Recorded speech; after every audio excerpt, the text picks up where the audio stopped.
Welcome to A Novel Talk, hosted by Carl Lee, and I'm Wendy Kendall. My mystery book, Cat Out of the Bag, will be available in April. It's about Catherine Watson, an international purse designer and amateur sleuth who is challenged by an intriguing mystery in her hometown of Bayside. I hope you'll enjoy it. I'm thrilled with this podcast and the opportunity to talk with creative authors across all genres, including our talented guest for this episode. Thank you, Wendy. And I am Carl Lee, and I write paranormal fantasy. I'm excited that Wendy invited me to join her on this as we explore genres beyond mystery, sci-fi, and fantasy. Speaking of fantasy, or speaking of paranormal, I mean, I'm excited to introduce our guest, Darcy Carson. In addition to being an award-winning author, Pacific Northwest Writers Association board trustee, and the PNWA sponsor chair, her current novel, A Woman in the Woods, is a paranormal romance. Among her many awards include the Greater Seattle RWA Emerald City Keepers Award for her romantic comedy, The Trouble with Mother, and first place winner in the Rivers of Ink contest for her short story fantasy, The Fire Death Dilemma, and has been finalist in numerous Romance Writers of America RWA contests. Darcy? Oh, well, thank you for inviting me, Carl and Wendy. I feel privileged to be here, so it's kind of fun. Welcome to A Novel Talk with Darcy Carson. So, who wants to ask me the first question? All right, I'll start. Duty seems to be a central theme in The Woman in the Woods. Both Becca and Cress are bound by their sense of duty. Talk about how duty to family is important to the story. You guys asked some tough questions, but I suppose duty is the central theme. I always tell myself to write light, but my stories always seem to have a much deeper subject matter. Bad habit, I guess. Duty is what drives Becca and Cress. Cress feels responsible for his sister's entrapment, and Becca is trying to save her village. So that's just the way it happened. They actually have the same goal. Darcy, in your Dragon Return series, your protagonist, Becca, is a very strong woman. A plague has struck her village, and she ventured out to find a wizard that she believes will help. She's a hunter and a warrior who swallows any fears in order to defend others. She's a determined person. At one point, she talks with the wizard, Cress, and she says, "I must make people revert to the old way." And Cress says, "You could try tact." And Becca responds, "I'm a hunter. Tact isn't necessary." Can you talk a little about your fascinating Becca? Well, I'm glad you liked Becca. When I conceived her, I actually was thinking about Wonder Woman. Oh, That's where the idea of Becca came from. So you might say she was an Amazon. She came from an Amazon-like society with fringe benefits. So, but that's where she. Whenever I thought about her, I thought Wonder Woman. wow. Yeah, she's very strong. Do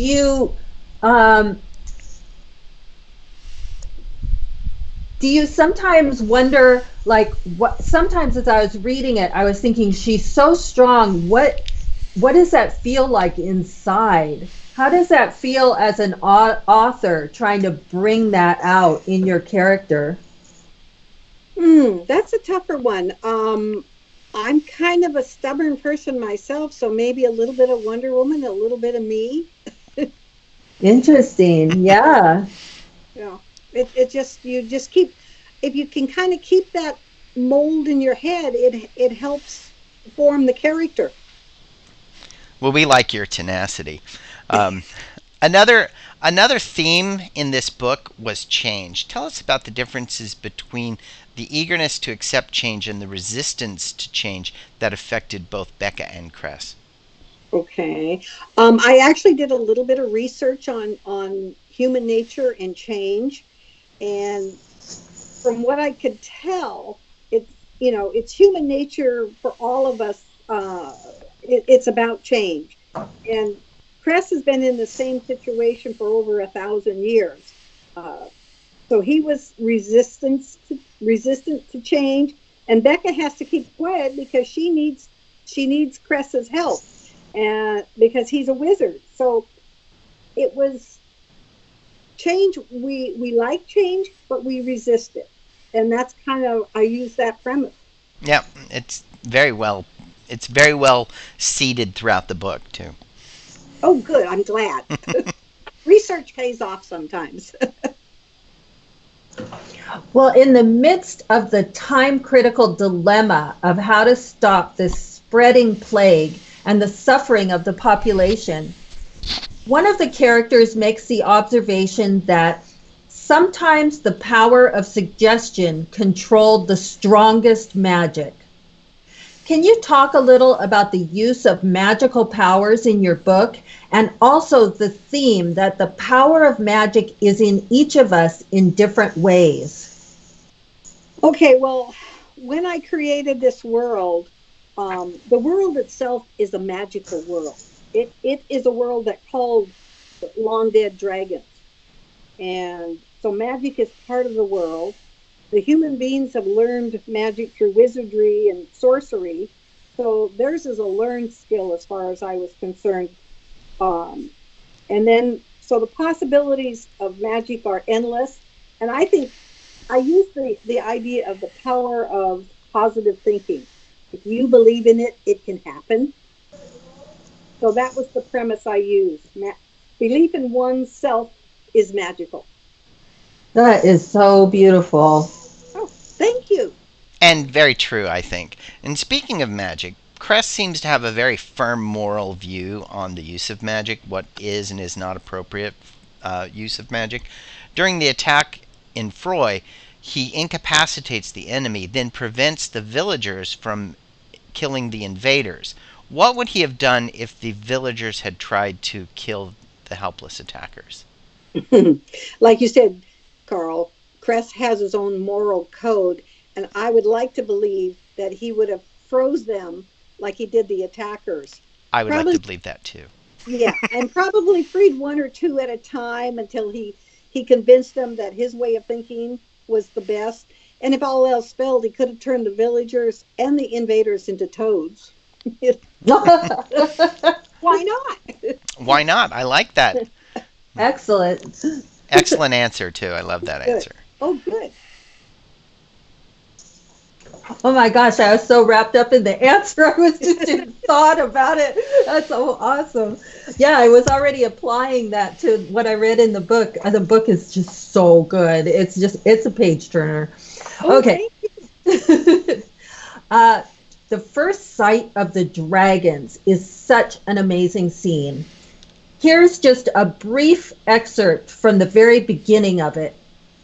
Glittering specks of lights materialized close enough for Becca to reach out and touch them, but she stayed her hand. She sat transfixed as a cantata of leathery wings beat the air to cause a light breeze to brush her face. Dragons. I found the dragons to be fascinating and exciting reading. Can you talk a little about them and also, as the author, about the process of translating your imagined concept onto the blank pages? I'm glad you like the Guardians. I named them Guardians of Secrets, and I think you know why because you read it. They were fun to write. All the dragons are fun because they're just characters bigger than life. The actual idea of the Guardians, the Guardians of Secrets, came from a friend visiting New York City. She went to Central Park one night and came back to the hotel all excited about fireflies. And those fireflies became the Guardians. Oh, wow. Oh, I love I that. do too. That was great. You know, I should have dedicated the book to her, but I forgot. It, So your question made me remember that. So That is amazing how, like, just kind of, everyday matter of fact things, of life around you can become transformed through your creative process of writing. That's amazing, Darcy. I love that. oh, good. yeah, great behind the scenes story. Um, Fireflies are magical creatures, as are dragons. The wizard crest has a great deal of power, but there are limits. Could you tell us about some of the rules governing the magic in this realm? Oh, well, I think every writer has their own set of rules for magic. Some base it on teeny tiny facts, others plain make it up. And I consider myself somewhere in the middle. Take the belief in dragons. That goes back to prehistoric times. Dinosaur bones were considered dragon bones. Mm-hmm. So I take a little bit of fact and twist it.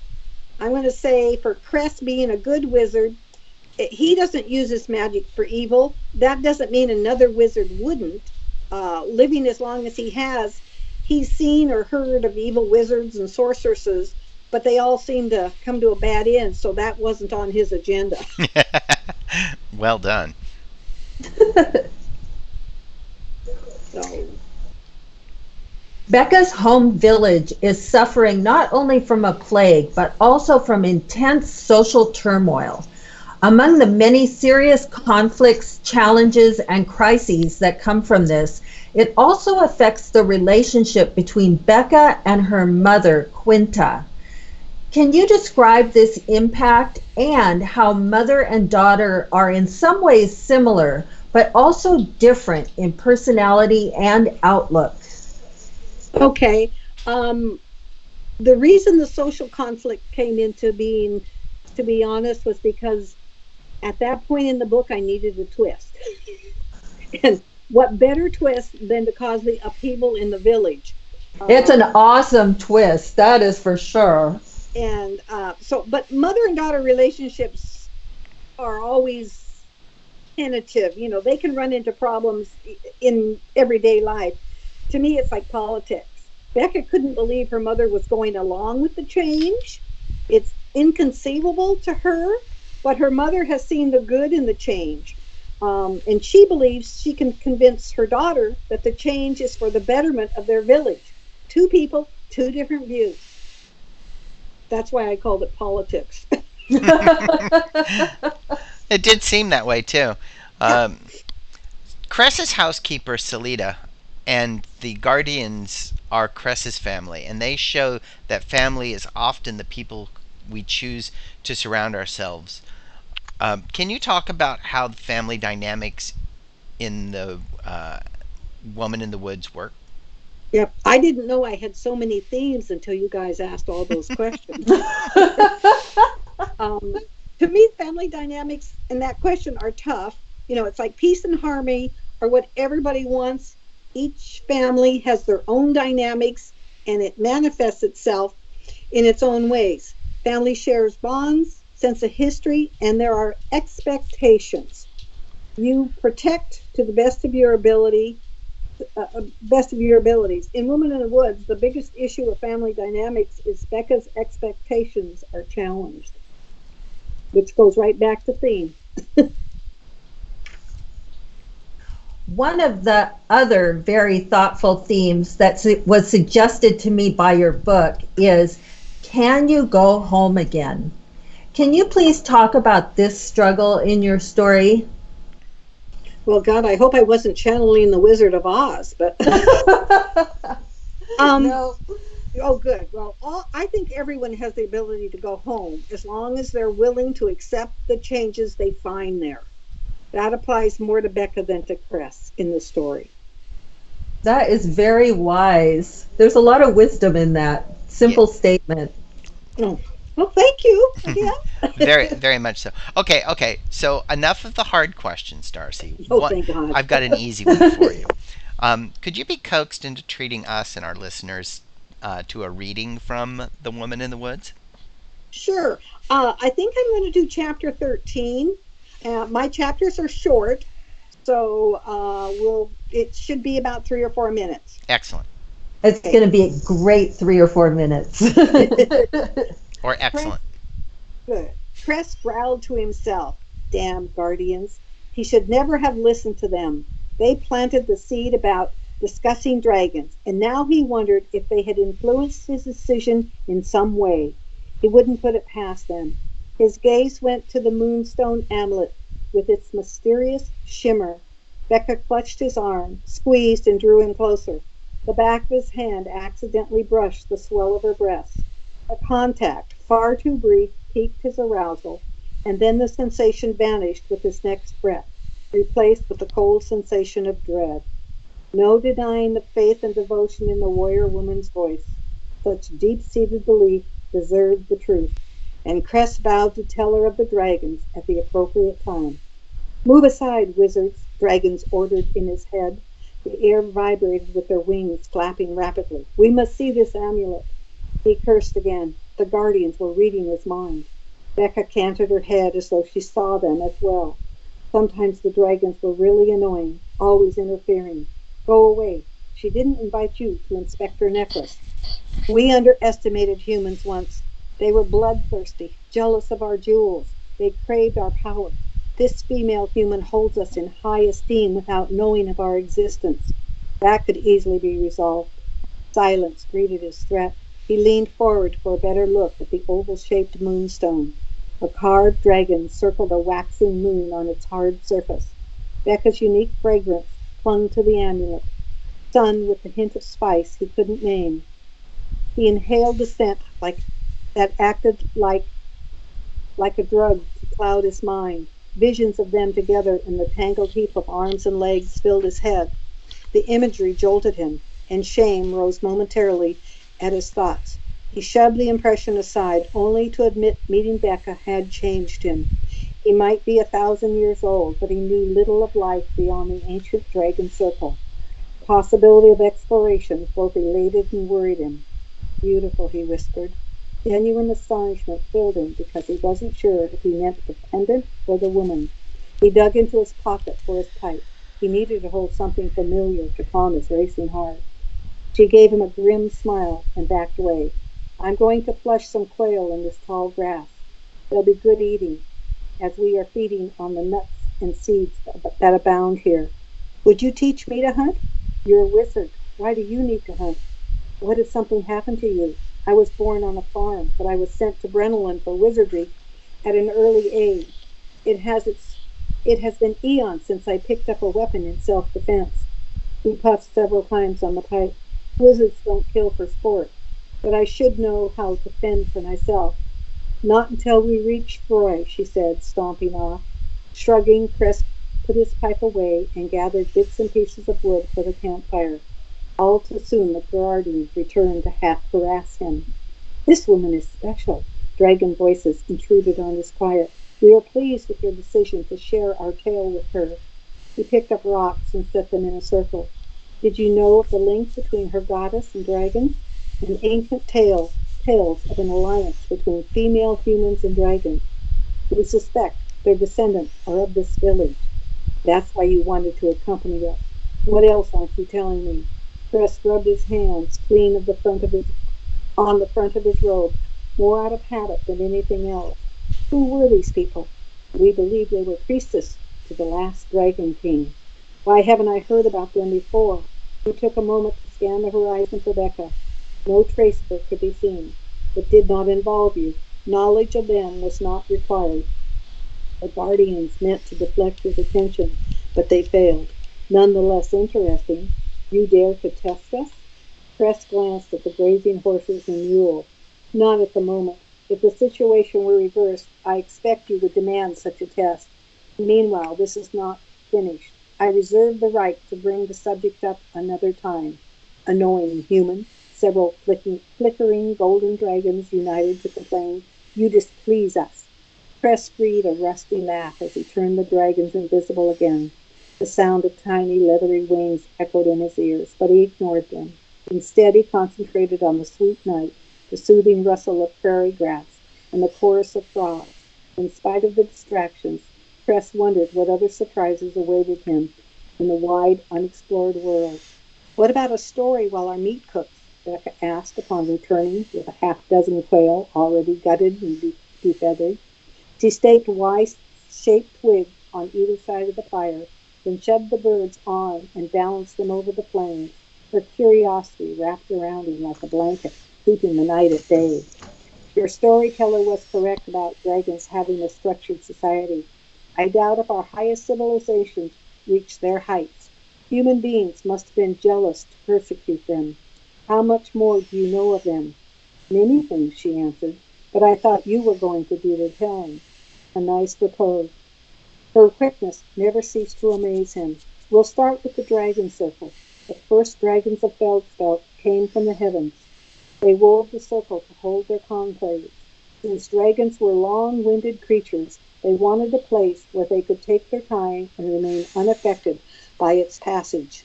It is spelled against time." "Is that why you haven't aged?" Becca asked. Another observation by Becca that pleased him. "I do whenever I leave the circle, but we're not talking about me. You wanted to hear about dragons." He paused until she nodded, then continued. "It was there the conclave elected their first queen, Selena, a gigantic white elemental dragon. She chose—" "This is heresy!" Becca leapt to her feet.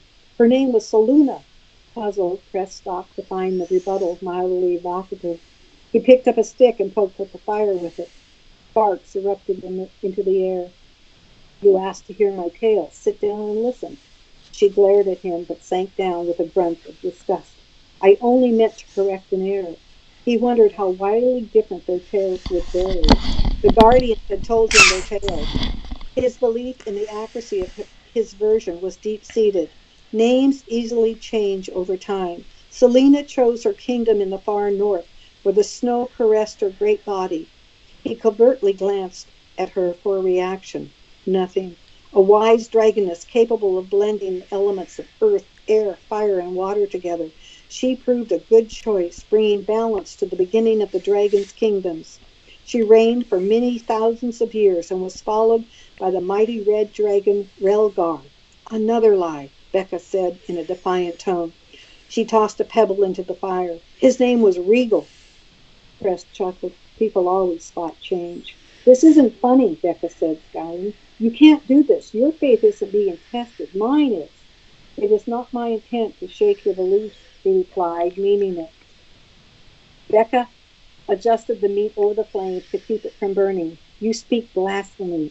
All my life I accepted the words of our storytellers. Your version has to be wrong. They would be appalled to discover they failed in their duty. No one is at fault. Minor mispronunciations happen all the time.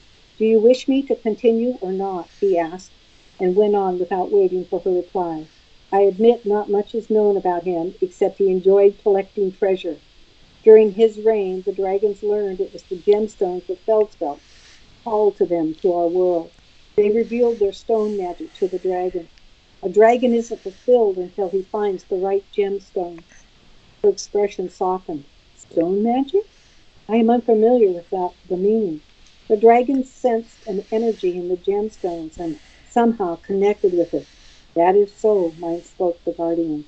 Cress went on without responding to them. "This was an anxious period with many dragons vying for the favor of certain gemstones. Relgar, being king of the dragons, selected first and picked the ruby as his keystone." Becca stretched her legs. "There is a drawing of a small red dragon on a smooth rock near Freud. He is depicted carrying a pigeon-blood gemstone, far too heavy for him. Each year, berry juice is used to maintain the color." This time Cress checked the cooking birds. They were ready to eat. He slid a quail off and broke it into two pieces and handed half to Becca. She leaned forward, her blonde braids tickling the back of his hand. The sensation recreated his lecherous vision when he held her amulet. To shove the memory aside, he sank his teeth into the juicy quail. In no time he licked the grease off his hands and wiped them dry on the grass. "Shall I continue, or have you heard enough?" he asked. "I enjoy listening to your tale, but choose your words with care." Cress needed no further encouragement. Her willingness to hear more pleased him. The third leader of the dragons was Galleon, a clear, dark green who settled in the ragged Tahoma Mountains. Greens usually like to be near water sources, but not him. Dragons normally live for hundreds of years, but a few much longer. Galleon was one such. He ruled for thousands of years, nearly as long as Selena.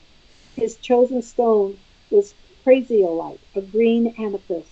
Galleon liked his wine, and though placid most of the time, he enjoyed stirring up disruptive energies, such as earthquakes, when he imbibed too much alcohol. Becca shot him a glare so dark and intense that he almost laughed. At least we agree upon his name, she growled. But I was taught Galleon cured drunkenness. Crest didn't offer a reason for the difference. Another female dragon, Zephyr, a pure blue, who favored flying in stormy weather, became dragon queen after Galleon. Her stone was not a stone at all, but fossilized tree resin, amber, which can become imbued with power. Some believe she was struck by lightning while attempting to increase her stone's power. During her reign, friction developed between humans and dragons. Her lack of attention might have been the reason the seeds of unrest grew. Enough, Becca said, yawning. I am tired and need to rest and digest your fabrications. Crest adjusted his robe. Her accusation didn't insult him. I'm nearly done. Human existence on Feldspelt changed the dynamics of the world. We befriended the dragon, then learned of the treasure they hoarded and couldn't resist temptation. At first, a few dragons were killed, supposedly by accident. He stopped to let her absorb his information. Next to rule was a rare bronze, Oriole. Becca touched her fingers to her mouth. Hola, he said in a low voice, some of her previous belligerence gone. He acknowledged the name difference with a nod. A diamond was his chosen jewel, and to promote inner searching and seeking. Unfortunately, this magnificent beast was lazy and overconfident, the latter tendency common among many dragons. Indignant buzzing droned around his head. The guardians disapproved of his negative characterization of their kind. Oriole refused to heed the warning signs, even more so than Zephyr, that the humans sought to steal dragon treasure. Becca's eyes softened with sadness and regret. Our storyteller usually dips her voice in a whisper when she tells Ola's story. She will shudder and cover her face to emphasize this terrible period. Everyone leans forward, afraid to miss a single muffled word. It is the beginning of the dark times. Crest couldn't agree more. The other dragons established idyllic kingdoms of their own, leaving the ancient circle to the smallest, called guardians of secrets, golden insect-sized dragons who documented the deeds of their brethren. They were nosy, busybody creatures who put every leader feat in fact, including the Great Dying, the devastating war between humans and dragons, to memory. A small smile lifted the corner of the warrior woman's mouth. It is well known dragons come in various sizes, but I've not heard of tiny ones. The hour grew late. Cress unpacked his sleeping blanket. I see no reason not to believe in them. Humans come in all sizes. Why not other creatures? True. The easy acceptance of his rationale pleased him. On another matter, Bonner. Krell and I found the circle while on break from our studies in Bremelin. No human had set foot inside it for hundreds of years, if ever. Once we found it, though, it became our favorite spot to practice our magic. He paused to stretch. As he moved, he looked over at Becca and into the depths of her weary eyes. I'm sorry, you suffered a shock today, and we are now tired. It's late, and this is a good place to stop. Becca snuggled down in her bedroll. Your tale leaves me much to consider, Cress. She said his name without his title, and he liked the sound on her lips. He stared at her face, amazed at how close he felt for her. A fair tale. The whisper of dragon voices came easy enough, even though the guardians were invisible. Next time stress our intelligence, bravery, and great deeds. You received a fair rendition, I'd say, he responded, beaming like a fool into the night. I turned you into heroes, justly deserved. Sitting silent, Cress suspected the tiny guardians withheld specifics, and the lack of knowledge made him fear what lay ahead. In fact, he despised himself for thinking he did more of their bidding than Becca's. Thank you for that riveting reading. I Riveting hope it reading? wasn't too long. No, I thought it was wonderful. I was enthralled by it. Yes, thank you so much, Darcy, and for joining us for a novel talk. Dragons and wizards and a determined huntress make such exciting reading, and you skillfully weave in some thought-provoking life questions. Listeners will want to find your books on Amazon and other book sites and stores. And a thank you to our listeners for tuning in. Remember to subscribe so you don't miss an episode, and keep reading because a novel read leads to a novel talk.